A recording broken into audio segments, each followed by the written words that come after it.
It's the Mississippi Manufacturers Association. We're a statewide association representing 2,200 manufacturers, processors, and distributors of manufactured goods. We advocate for a stronger manufacturing environment in the state, both with our federal representatives in Washington as also with our representatives in the Capitol in Jackson, and we also offer services and information for our members. We are partners with the Federal Reserve Board, and we are going to be talking about an issue that's very important to manufacturers, which is workforce development. But we're going to be talking about it across a broad spectrum of opportunities for workforce development. How do we improve it? What do we need to do? What's going on in the country and other states? How we can learn from that, and then we're going to ask the participants to give us some ideas on what they think we need to do, and we'll take that forward and hopefully turn it into policy. We're about to talk about job creation. This is a wonderful opportunity for the people who are gathered here today to help redesign, if you will, to help sharpen our focus on job training, job development, which leads to job creation in the state of Mississippi. If we don't have a trained workforce to meet the demands of the future, we won't bring the Nissans, we won't be able to expand Toyota and Yokohama tire companies in the future and go into our aerospace industry like we really want to. But this group's going to do it for us. Well, on behalf of the Federal Reserve Banks of Atlanta and St. Louis, and also the Mississippi Manufacturers Association, it is my pleasure to welcome you to this interactive discussion on Mississippi's workforce development future. I'm Todd Green with the Federal Reserve Bank of Atlanta. Now, I know many of you are familiar with the Fed's role in executing the nation's monetary policy, and as part of this responsibility, we have a dual mandate. One is price stability, and the other is maximizing employment. The Fed is engaged in understanding various aspects of the larger economy, but also through the system's community and economic development function, we help to foster conversations among various stakeholder groups on issues important to the economy. As you know, the country has witnessed extremely high rates of unemployment in the last several years. And at the same time, many of the industry partners with whom we communicate express concern about maintaining a skilled workforce for both current and future needs. And as part of our response, the Fed system conducted over 40 sessions around the country in 2012 that pinpointed various workforce development challenges and opportunities. Now, what we learned from those sessions is that while many communities experienced high unemployment and workforce challenges, the reasons for these were very different. Yet in nearly every community, developing a comprehensive and efficient workforce development process was identified as a critical requirement, and this was certainly the case here in Mississippi. We have copies of that report that it's located in the back of the room, and I should also take this time to mention that we've also developed a series of resources, including the Human Capital Compendium, which brings together all of the resources around workforce development from all of the reserve banks as well as our Board of Governors. And we also do a podcast series, so you'll want to make sure that you take advantage of those sets of information from the Federal Reserve Bank. It is an honor for us to have the Fed here to help support this effort in workforce development. I really was somewhat surprised when I started looking at the information and understood that the Federal Reserve was going to be here, that this was their idea, that they were encouraging states to look at workforce development. Now, we think of the Fed oftentimes as helping manage our monetary system and doing a fairly good job of that in difficult times, but workforce development, and Todd and I were talking this morning with Jay Moon, and I want to thank Jay and the Manufacturers Association for what they're doing and Jay's leadership on our statewide workforce investment board. But as we were talking about the economy, Todd got it immediately, and I'm not saying he got it because he was in Mississippi, but I bet we helped. But he realized immediately to have a strong economy, you've got to have a strong workforce. People have to be working. And as I came into office as governor, it was my number one goal to make sure that every Mississippian that wanted a job had a job. And I said that during my inaugural address, and we've gone about trying as best we can to afford those in Mississippi that are looking forward to finding a job, getting married, raising children, buying a home, and living the American dream. Now, that's all we want. And I don't think that's too much for any citizen of this state to ask that we have schools that afford them an education necessary for them to prepare themselves for their life's work. Now, you may have heard in my introduction, I've had somewhat of a varied background. I was born in the Mississippi Delta. My grandparents were farmers, as many of us are just one generation from the farm. My dad was a diesel mechanic. Workforce development in my family was owning your own tools. Now, it wasn't very complicated in those days. You normally would find a grandparent or a father that did something in life, and you went with them, usually during the summer and school breaks, and you would go and work with an uncle or a grandparent, an aunt perhaps, and you would learn a skill. And your parents would say, you know, your uncle makes really good money being a plumber. Now, you might think, yes, he does, and I can't wait to get back to school. Sometimes that was the only thing that motivated us getting back. But workforce development was very simple, and a lot of us sometimes found our way into jobs that we probably did not care for. Luckily, in my particular case, as I was changing tires at Big Ten Tire Company one Saturday about 3 p.m. on an August afternoon, I realized I'd received a card in the mail, and a friend of mine and I had talked about going to community college. No one in my family had ever gone to college, so it was a relatively new process to me. How did you find the college? Would my car make it that far? Well, if I found a community college, it would. Raymond was close enough. I thought that 55 Chevrolet would make its way down there. And sure enough, as I showed up, they immediately put a counselor with me and took me to the administration. Didn't show me where it was at. They walked with me to the administration building so that I could get signed up and achieve my dream of being a deputy sheriff. And I received an associate's degree there in police science, went on to the University of Southern Mississippi and with my bachelor's degree in criminal justice, and later on to Mississippi College for a master's degree. But without that opportunity of a community college, without that desire to go and to achieve my dream of being in law enforcement, I would still perhaps be in the tire business. Now, I'm not saying that's a bad business. Believe me, there are a lot of folks making a lot of money. I just couldn't wait to open Yokohama Tire not long ago. Yokohama looked at 3,000 different locations across America in 28 different states, and they came to Mississippi, and they're going to bring eventually 2,000 jobs with them. But we have to prepare the workforce of the future to take those jobs. Now, I can tell you, it was challenging. As we sat there with the CEOs of Yokohama Tire and the Cab Center at Mississippi State, trying to convince them as we could that we had the workforce prepared to come to work for their manufacturer. And it was not easy. You know, in Japan, I think they were not accustomed to people driving 25 or 30 miles to get to their workplace. They just simply thought that you had to live in the area, and they were worried that they did not have enough people, enough skilled labor in the West Point area to make sure that they could put the people they needed in research and development, in advanced manufacturing. Automobile tires are not made the old way. It's a very advanced system of polymers and heat and dynamics and computers. We were able to convince them, with Mimo Parisi's help, that we in fact did have the workforce that was necessary. And that made all the difference. It came down simply to that. They loved the state. They loved the cost of energy. They loved the cost of the workforce. Everything about the state suited them just fine. The only thing they had to go through was, where are we at in the workforce? So I began to realize even more the challenges that we had ahead of us. What would happen with the next company? I know GE is here, and they manufacture 2 of their jet engines, assembled jet engines here. We know American Eurocopter, Viking. We talked about Viking range this morning. On it goes, as we just saw SpaceX the other day open their testing center at Stennis Space Center on the Mississippi Gulf Coast. Today I'll be flying out just as I leave here to meet with another large company to talk about an investment they are interested in Mississippi. But if I can't assure them the workforce will be available, then they will not come. Now, we've had some success. This year alone, we have helped the private sector expand almost 7,000 jobs.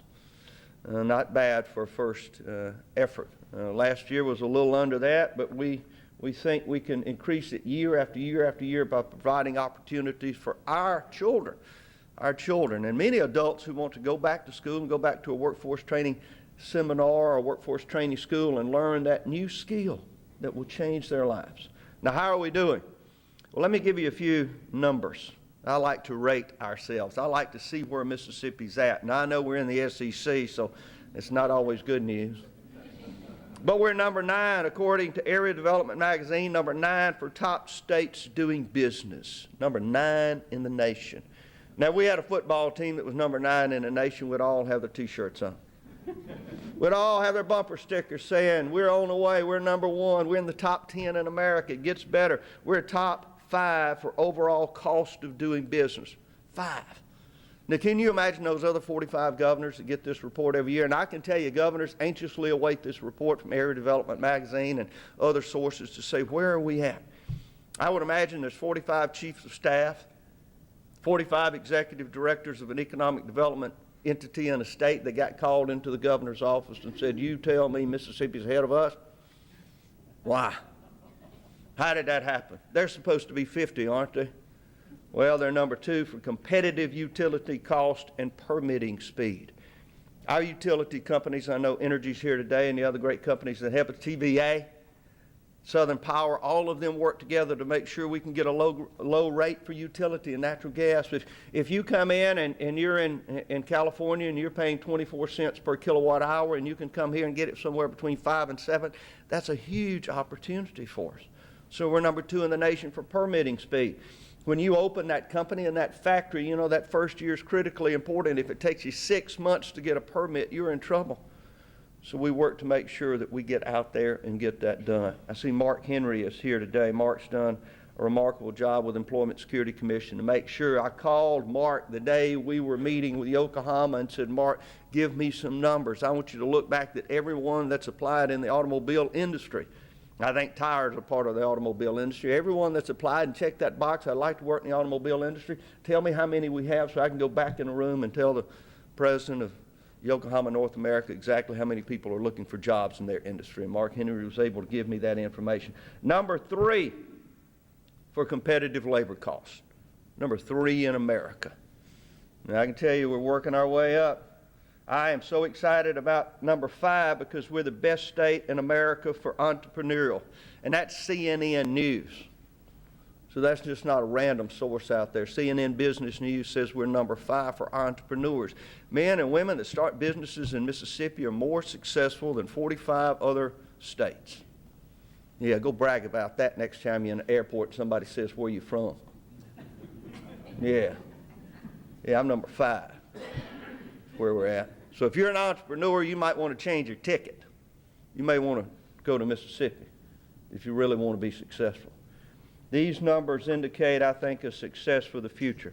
Now, there's a reason for that. 15 community colleges. I won't give them all the credit, but I'll give them a bunch of it, being a product of a community college, because most of us blue-collar kids would never have made our way into higher education if it wasn't for a community college. Our research universities, 8 public universities and 4 research universities are doing remarkable work again in advanced manufacturing.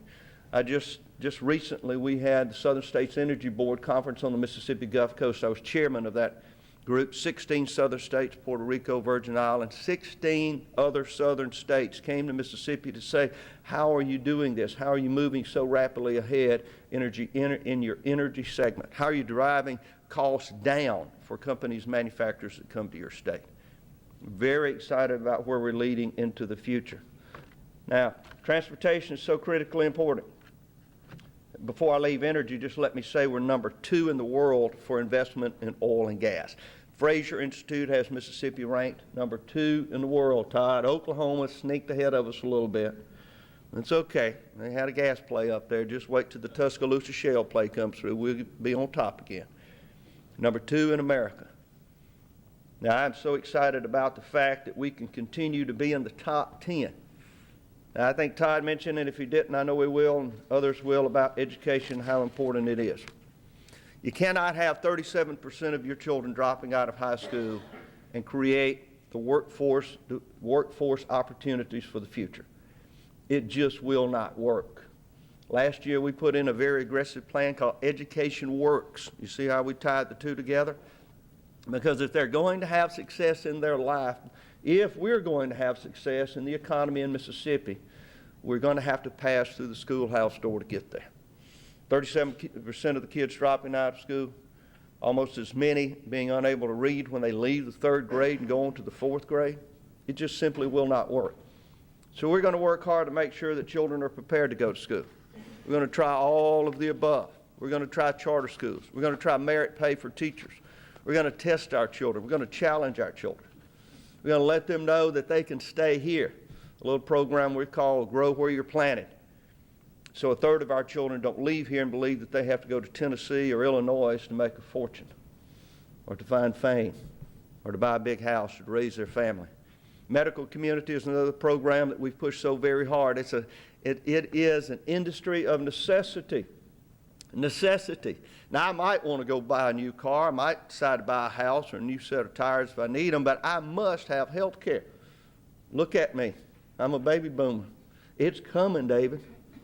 I can assure you the baby boom generation has moved the scale of the economy every time they choose to buy something. Whether it's hula hoops or automobiles, convertibles, houses, they move the scale. Now we're about to enter the healthcare market in huge numbers, and we must be prepared. So we're building a new medical school. We actually developed a workforce training center for healthcare within the University Medical Center.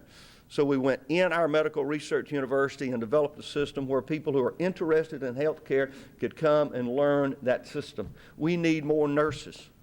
We must have more doctors. We're the most medically underserved state in America. That is workforce training. So we go out and we help make sure they pay for their tuition, particularly in rural areas like I was born in Moorhead, Mississippi. So the Rural Physician Scholarship Program is so critically important. That's workforce training. Now, I don't want to discourage any young man that is a plumber or changing tires or wants to be a deputy sheriff. All those are honorable professions, and we need every one of them. It's a little hard to outsource plumbing. Can't call China and say, send us a couple plumbers over here. And I've told this story before. Plumber shows up at a guy's house. Guy says, I got a plumbing problem here. He comes in, fixes the plumbing problem, takes him about 45 minutes, gives him a bill for $1,500. Guy said, look, I'm a cardiovascular surgeon. I don't charge $1,500 an hour. Plumber said, when I was a cardiovascular surgeon, neither did I. Don't ever believe these young men and women that go to work with their hands don't make a very good living and aren't helping improve the quality of life. Again, thank you so much for what you're doing. Tad, thank you so much. It's great to have the Fed come here to the state of Mississippi, and I see what great things we're doing. Thank y'all. God bless you. What future does manufacturing have in Mississippi in terms of creating jobs? Well, it's the best way to go, and particularly our advanced manufacturing. I think you'll see here in a couple of weeks, Mississippi is helping lead the way in advanced manufacturing. That's automobiles, it's aerospace, medical equipment is beginning to be manufactured here, has in the past with companies like Baxter and the Delta. So advanced manufacturing is the way that Mississippi can lead. We have a little over 1,000 employees in all our operation. We're primarily known for heavy industrial lift trucks. The name of the company is Taylor Machine Works. We also have a sister company by the name of Taylor Power Systems that manufactures standby generator sets. And with an assortment of other companies, as I said, about 1,000 employees, a little over that, and we're based here in Mississippi. How important is workforce development to your business? Well, of course, very. We primarily hire skilled laborers, and in that regard, they have to be trained well before they touch the machine tools and operate the equipment in our operations for certainly their own safety, and then, of course, the productivity that they can bring. So training is awfully important, and we like to bring in a well-trained employee if we can, rather than internally trained. It just gets them started and gets us on the road quicker. I represent Ingalls Shipbuilding. We're the largest private employer in the state of Mississippi. Our main line of work is the construction and building of United States warships, specifically guided missiles destroyers, large deck amphibious warfare ships, and we're building a Legend class of Coast Guard cutters. How important is workforce development to your business? It's critical. We have a workforce of approximately 11,000 people, and we're a bit cyclical in nature, so what we really rely on as we come up and down those workforce curves is the availability of trained and skilled people to build the ships that we build, that contribute not only to the defense of our country, but to the economy of Mississippi. I work for Entergy, Mississippi. As a whole, Entergy Corporation actually has 2 other businesses in the state of Mississippi. So overall, we have about 2,000 employees in the state of Mississippi. One of the key factors for our workforce development would be improving the STEM skill sets. It's starting in the elementary school, K through 12, and then continuing throughout college. How important is that for your workers today and in the future? It is very important. We are hiring engineers. We also have our craft personnel, but overall, everyone has to be able to have those critical thinking skills as well as those science and math and technical skills. I represent Mississippi Power, and we have about 1,200 employees within the state. We serve 23 counties within the southeast Mississippi, and we project in the future that STEM initiatives is going to be the importance to our workforce. How important is workforce development to your company right now? Oh, it's an everyday living thing. We have an aging workforce like many of the industries in Mississippi, so it's every day we're looking for that the workforce, up and coming workforce that have the skills that we need. Anything that relates to support of the manufacturer directly. In other words, as I said before, we do still, with all the services available within our state, federal and state services, we do still do a lot of internal training just because of the specifics of our product. In that regard, if we can get subsidy or support in that way to offset some of these time-consuming or unproductive training times to help offset those costs, to get that employee up to par and seeking greater income because of their skill levels, those are very helpful to a manufacturer. I think we need to look hard at our educational systems. We have to make sure that students have the right life skills, basic math skills, good reading comprehension, and that they can apply those things so that when they get on a job site, A, they know to show up to work on time, B, they know how to use a ruler or other simple tools. Things that we used to teach a lot in schools, but we seem to have lost a little bit along the way. We've got to do a better job with that going forward. Workforce training is absolutely essential to the future of Mississippi. A generation ago, you didn't have to have much training to get a job. You could go work in the local garment plant, but the local garment plants are now in China. And so we have the opportunity to get high-tech, well-paying, good jobs to let people make a good living, middle-class living, have a prosperous life, pay taxes to the local and state governments, provide for your family very well, but you can't do it if you don't have skills. And so the community colleges are the primary entity in Mississippi that teaches job skills, both in our career tech programs on our campuses and our workforce programs, which are on mostly at the job site. In other words, teaching specific skills to work in a specific industry or business. Community colleges do that. Well over 100,000 people a year come to a community college to get job skills. That's a big, big part of what we do, along with our traditional academic training to get folks ready to transfer to university. But the point is, if Mississippians are not prepared for 21st century jobs, the jobs won't come or they won't stay. But if our people are prepared, the jobs will come and our folks can get them and make a good living for their families. Clearly, if we don't have the types of jobs available or types of people that are prepared for jobs for the future, then we're going to see our children leave. And so ensuring that we have the right kind of workforce means that we have the right kind of jobs. And for folks like me that have young children, it's pretty important because I want my children to have the opportunity to stay in Mississippi. And so we spend an awful lot of time talking about how we do a better job of ensuring that the students who come through our programs at Mississippi's 8 public universities are prepared to go to work when they exit. What will it take to improve workforce development in the state? So I think there are a number of things. One, I think we have to do a much better job in terms of preparing teachers. We heard in one of the earlier segments that one of the main issues that folks in this room think about in terms of an impediment to workforce development is the quality of K-12 education. And so one of the things that we can do to help move that needle is to improve the quality of teachers that we produce. This has been a great conference, and it really talks about the multiple aspects of the workforce development programs around the state and around the nation. In our role, we're involved with the automotive manufacturers, and so the part of the workforce that develops the workplace is our interest, and it's been a great conference. There's a lot of great information and a lot of ideas. We may need to work on some legislation to promote workforce development in this state, and that's one of the reasons I'm here today. How critical is that for the future of Mississippi?